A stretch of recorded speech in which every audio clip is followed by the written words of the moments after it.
Hey everyone, it's Davis. So I wasn't planning on doing this video this week, but I feel like it's kind of necessary to clarify some things. So I've read through your comments, and I gotta admit, you guys definitely let me know what you thought.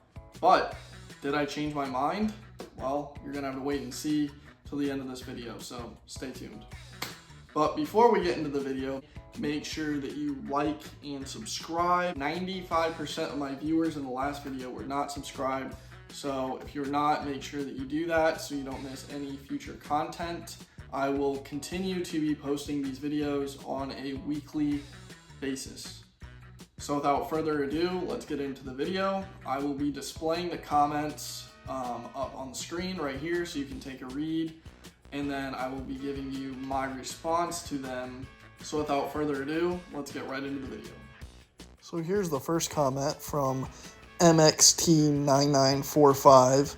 He says, "A lot of players get burnt out. I always have fun playing, and that's why it'll never be a waste of time. Plus, it helps a ton in business." So based on this comment, I can make a few assumptions about you. Number one, if you always have fun playing golf, this means one of two things. Number one is you're actually not very good at golf and experience what I call the beginner obsession. Or number two is that you just don't know what real fun is.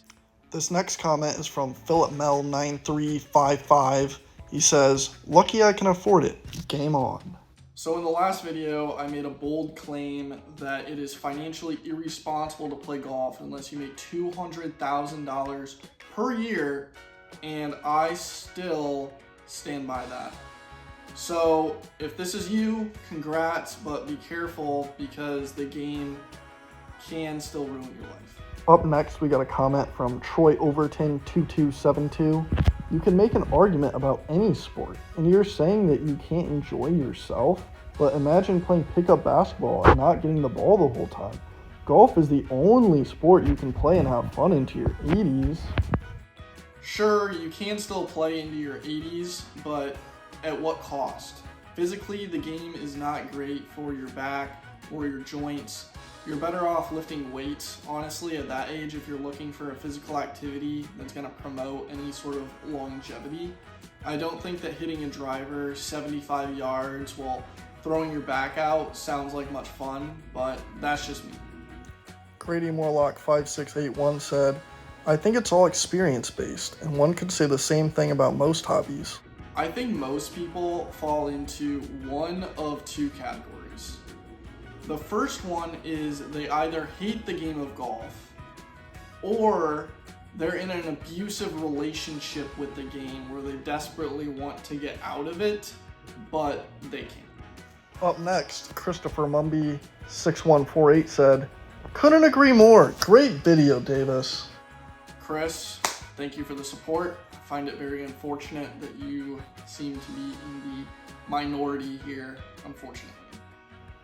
Peppy2995 says, "Oh well, I'm gonna keep golfing because I like it." So obviously this person is new to golf and they probably aren't very good at it. So they're just gonna learn the hard way, which is fine. I don't really care. Up next, A. Brooks says, "What a load of absolute rubbish. What does golf give you? It's a hobby sport. It's like saying, what does playing tennis or basketball with friends give you? It's expensive. Buy used clubs and balls and play a bunch of public courses and walk. Doesn't cost a lot. Also, who is playing golf thinking we're professionals?" Clearly something struck a nerve here. And once again, obviously somebody who is new to golf and not very good, he says that buying used balls and clubs and playing public golf courses a lot. Okay, so we're gonna do the math on this. If you play just on the weekends, so 8 times a month, you're probably going through 20 golf balls because you're not very good. Used clubs probably cost you $1,000, and each round of golf at a mid-public golf course is probably going to cost around $50. So you're probably spending around $500 a month, plus the cost of your clubs, which you're going to need to replace every couple years. And all this is if you're just complacent being a decent golfer. To get better, you're going to spend even more money. Virtue Vian Man 12 says, the game just isn't for you anymore, unfortunately. That's true. It's not for me anymore. And I'm trying to warn you that it's not for you either. Up next, Matthew Palmer 398 says, want to know a great way to advance your career? Golf with rich dudes. I actually got this point brought up a bunch, so let's analyze it for a second. In order to use golf for networking, you must first come in contact with a person through some other means, right? And most of you guys are degenerate golfers who go out to your local public golf course at 9 a.m. on a Saturday in your shorts and t-shirt and smash a 12-pack of beer before the tournament. So nobody of value is going to see you doing that and want to network with you. I'm sorry. But if you got your act together, I can see that there is some validity in this point, so I do have to concede that. Up next, C0LB, whatever the hell that is, says, you probably just suck. So I responded to the first guy in the comments, and I told him that only people that suck at golf actually like it. And then I asked him what his handicap was, and he kind of dodged the question, so that kind of proves my point on that end. Up next, RK831 says, why not just enjoy golf recreationally instead of competitively? Because it's physically detrimental to your body and costs way too much money for a hobby. Now we got this comment right here by Poppy Slaps, so it's kind of long, I'm not going to read the whole thing, but you can pause it. So I kind of mentioned this in the last one, but golf is not nearly as physically beneficial as most people think. If you golf for a long enough time period, you're gonna have back pain, muscle imbalances, arthritis, and probably some sort of damage from the sun, even if you use sunscreen. Up next, Babanoosh says, I'ma be real. I don't know why this video came up in my feed, but it honestly sounds like you got burnt out and decided to say fuck it. I disagree, blah, blah, blah, blah, blah, blah, blah, blah, blah. So once again, why am I surprised anymore that it's all the new golfers that are triggered? Burnout is very common in golf. That is true, because the better you get, the less fun that it is. It's not therapeutic. It's a cycle of frustration and cost and, quite frankly, physical agony. Up next, we got Kyle, who says, bro had a few bad games and caught a vendetta. So I actually thought that this comment was kind of funny. There's a lot more to it than that, but even the good rounds I didn't really enjoy while playing golf, so it wasn't really just about that.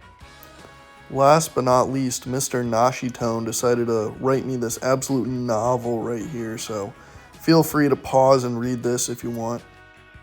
It sounds to me from reading this that he started playing golf, but then he stopped playing actual golf because keeping score made him miserable. So then he essentially brainwashed himself into thinking he was better than he was.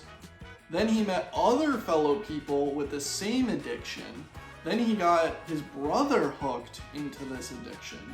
And now they just go out and compliment each other in order to justify that their addiction isn't a total waste of time, and then give each other false hope. This is the same type of guy that if he were a girl, he would definitely be a supporter of the body positivity movement.